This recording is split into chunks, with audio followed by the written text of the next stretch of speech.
Leitura diária da Bíblia, livro de Juízes, capítulo 3. Servidão dos israelitas sobre Cusã, rei da Síria ou Arã. Versículo 1. Estas, pois, são as nações que o Senhor deixou ficar para por elas provar a Israel, a saber, a todos os que não sabiam de todas as guerras de Canaã. Isso tão somente para que as gerações dos filhos de Israel delas soubessem, para lhes ensinar a guerra, pelo menos as gerações que dantes não sabia disso.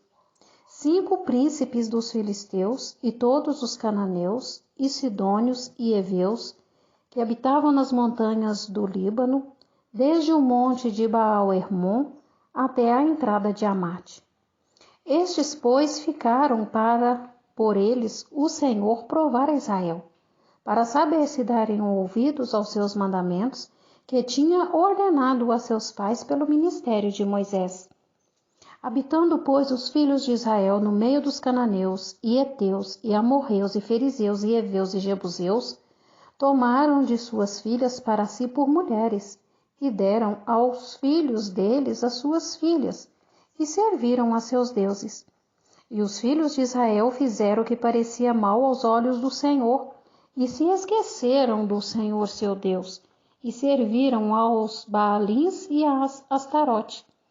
Então a ira do Senhor se acendeu contra Israel, e ele os vendeu em mão de Cusã-Risataim, rei da Mesopotâmia, e os filhos de Israel serviram a Cusã-Risataim durante 8 anos. Otiniel livra-os. E os filhos de Israel clamaram ao Senhor, e o Senhor levantou aos filhos de Israel um libertador, e os libertou. Otiniel, filho de Quenaz, irmão de Caleb, mais novo do que ele. E veio sobre ele o Espírito do Senhor, e julgou a Israel, e saiu à peleja. E o Senhor deu na sua mão a Cusã-Risataim, rei da Síria, e a sua mão prevaleceu contra Cusã-Risataim. Então a terra sossegou 40 anos, e Otiniel, filho de Quenaz, faleceu. Servidão sob Eglon. Porém os filhos de Israel tornaram a fazer o que parecia mal aos olhos do Senhor. Misericórdia, eu fico lendo isso aqui, eu fico indignada de ver tanta rebeldia, tanta cegueira espiritual, dureza de coração. Deus fazia milagres, Deus libertava, Deus curava, Deus dava livramento, Deus levantava um rei. Deus falava para eles seguirem a ele, obedecer às leis, né? E eles não davam ouvido, acabavam servindo outros deuses, e quando eles se viam no aperto, na pior, aí eles lembravam de Deus, né? Lembravam, aí eles clamavam, e Deus, pela sua infinita graça e misericórdia, vinha e sempre levantava um libertador, sempre usando um profeta, usando alguém para libertar o povo. E o povo sempre cometendo os mesmos erros. Eu fico indignada quando eu leio a Bíblia, e quando eu vejo esses relatos assim, eu fico indignada. Eu falo assim, meu Deus, como que o povo é? E não é diferente do povo de hoje não, meus amados. Tá igual ou pior. Então aqui está falando que eles fizeram mal novamente aos olhos do Senhor. Então o Senhor esforçou a Eglon, rei dos Moabitas, contra Israel, porquanto fizeram o que parecia mal aos olhos do Senhor. E ajuntou consigo os filhos de Amon e os amalequitas, e foi e feriu a Israel, e tomaram a cidade das palmeiras. E os filhos de Israel serviram a Eglon, rei dos Moabitas, 18 anos. Eude livra-os. Então os filhos de Israel clamaram ao Senhor, e o Senhor lhes levantou um libertador. Deus é lindo e é maravilhoso, né? Como que Deus ouve, meu Pai, quando uma pessoa clama a Ele. Ele sempre ouve, Ele sempre atende. Depois tem gente que não acredita, né? Quando fala para orar eles não acreditam, né, na oração e não querem orar. E a oração, ela é a chave da vitória. Aqui o povo de Israel orou e clamou, e Deus mais uma vez, né, levantou um libertador. Ele levantou Eude, filho de Gera, benjamita, homem canhoto. E os filhos de Israel enviaram pela sua mão um presente a Eglon, rei dos Moabitas. E Eude fez uma espada de 2 fios, do comprimento de um côvado, e cingiu-a por debaixo das suas vestes, a sua coxa direita. E levou aquele presente a Eglon, rei dos Moabitas. E era Eglon homem muito gordo. E sucedeu que, acabando de entregar o presente, despediu a gente que o trouxera o presente. Porém voltou do ponto em que estão as imagens de escultura, ao pé de Gilgal, e disse: Tenho uma palavra secreta para ti, ó rei. Este disse: Cala-te. E todos os que lhe assistiam saíram de diante dele. E Eude entrou num cenáculo fresco que o rei tinha para si só, onde estava assentado, e disse Eude: Tenho para ti uma palavra de Deus. E levantou-se da cadeira. Então Eude estendeu a sua mão esquerda e lançou mão da espada da sua coxa direita e lá cravou no ventre, de tal maneira que entrou até a empunhadura, após a folha, e a gordura encerrou a folha, porque não tirou a espada do ventre, e saiu-lhe o excremento. Então Eude saiu à sala e cerrou sobre ele as portas do cenáculo e as fechou. E saindo ele, vieram os seus servos e viram, e eis que as portas do cenáculo estavam fechadas, e disseram: Sem dúvida está cobrindo os seus pés na recâmara do cenáculo fresco. E esperando até se enfastiarem, eis que não abriu as portas do cenáculo.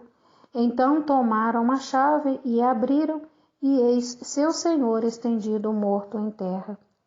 E Eude escapou enquanto eles se demoraram, porque ele passou pelas imagens de escultura e escapou para Seirá. E sucedeu que, entrando ele, tocou a buzina das montanhas de Efraim. E os filhos de Israel desceram com ele das montanhas, e ele adiante deles, e disse-lhes: Segue-me, porque o Senhor vos tem dado a vossos inimigos, os moabitas, na vossa mão. E desceram após ele, e tomaram os vales do Jordão a Moabe, e a nenhum deixaram passar. E naquele tempo feriram dos moabitas uns 10.000 homens, todos corpulentos e todos homens valorosos, e não escapou nenhum. Assim foi subjugado Moabe naquele dia, debaixo da mão de Israel, e a terra sossegou 80 anos. Depois dele foi Zangar, filho de Anate, que feriu 600 homens dos filisteus, com uma aguilhada de bois, e também ele libertou a Israel. Louvado seja Deus! Aqui neste capítulo nos fala sobre Otiniel, o leão de Deus. Este texto sagrado, ele nos mostra Deus apontando um libertador cujo nome é Otiniel. Este foi o primeiro juiz de Israel. Otiniel, ele era sobrinho de Caleb, e o seu nome significa leão de Deus, ou força de Deus. Sua força, sua bravura e sua disposição para lutar fizeram dele um valoroso leão de Deus. Vamos aprender sobre as suas qualidades? A sua vontade de vencer. A primeira qualidade de Otiniel era a sua vontade de vencer. Otiniel tinha sede de ser um vencedor, quando seu tio Caleb lançou o desafio de conquistar a cidade de Quiriate-Séfer. Otiniel não perdeu tempo e venceu esse desafio. As pessoas que têm vontade de vencer não podem temer desafios. Como recompensa por ter vencido o desafio, Otiniel se tornou o genro de Caleb ao receber Áquisa como sua esposa. Somente os vencedores recebem o prêmio. Otiniel possuía uma vontade tão grande de vencer na vida que suas conquistas não pararam por aí.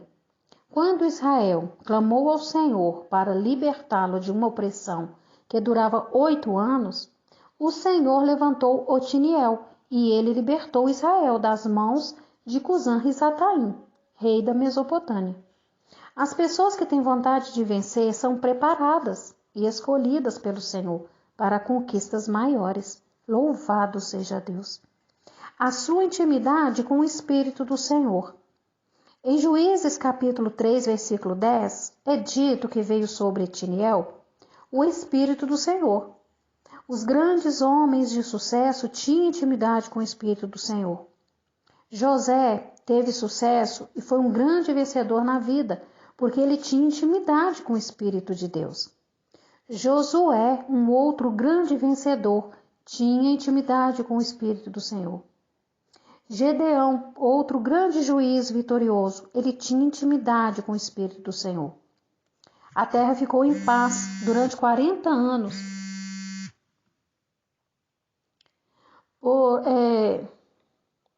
Um momento aqui, porque o telefone tocou e me tirou a atenção aqui. Deixa eu voltar aqui.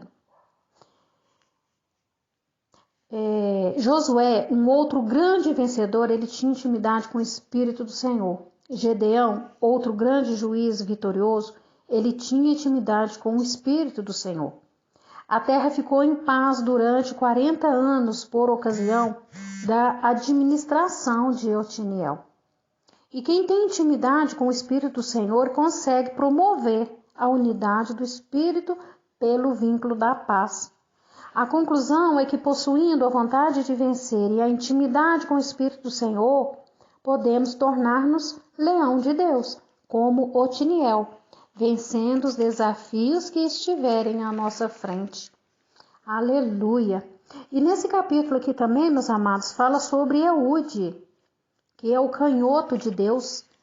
E este texto sagrado revela também o momento em que Deus levantou Eude para libertar Israel da opressão dos moabitas. Por meio do exemplo de Eude, o segundo juiz de Israel, podemos aprender sobre como Deus usa o nosso talento para fazermos a diferença no meio de tantas pessoas iguais. Sendo destro ou canhoto, o Senhor deseja usar cada um que esteja à sua disposição, sendo diferente para fazer a diferença. Para fazermos a diferença no meio da nossa geração, nós precisamos ser diferentes. E Eude foi o único juiz canhoto daqueles dias, e isso fazia uma grande diferença. Os soldados destros colocavam a espada na coxa esquerda para puxá-la com a mão direita. Porém, os soldados moabitas, eles não sabiam que Eude era canhoto. E isso facilitou que ele entrasse armado com a espada junto à sua coxa direita, para puxá-la com a mão esquerda. Ao derrotar o rei Eglon com a sua espada, Eude enfraqueceu o exército inimigo ao ter ferido ao seu rei. E Eude dispôs do seu talento natural por ter nascido canhoto e usou a sua habilidade para libertar o seu povo do inimigo opressor. Deus, ele está pronto a usar o talento natural que ele nos deu, bem como a nossa habilidade para fazermos a diferença no meio da geração em que vivemos. Usando a espada do Espírito. Na Bíblia é dito que Eude fez uma espada de 2 fios e cravou-as profundamente no inimigo. Em Hebreus capítulo 10, versículo 12, vemos que a palavra de Deus é mais penetrante do que qualquer espada de 2 gumes.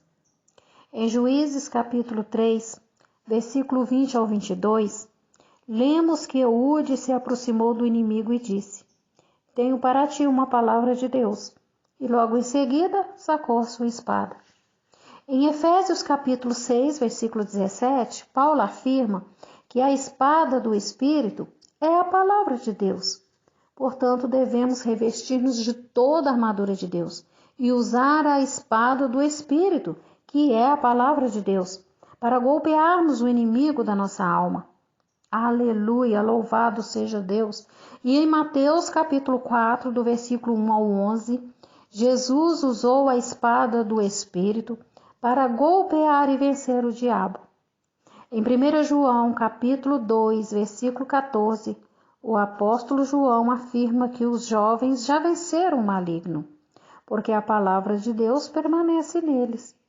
Os jovens vitoriosos devem usar sempre a espada do Espírito, que é a palavra de Deus.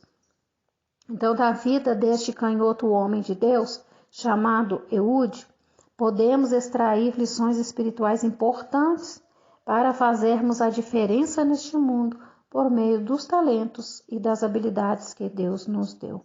Amém? Que Deus os abençoe e até a próxima leitura, em nome do Senhor Jesus.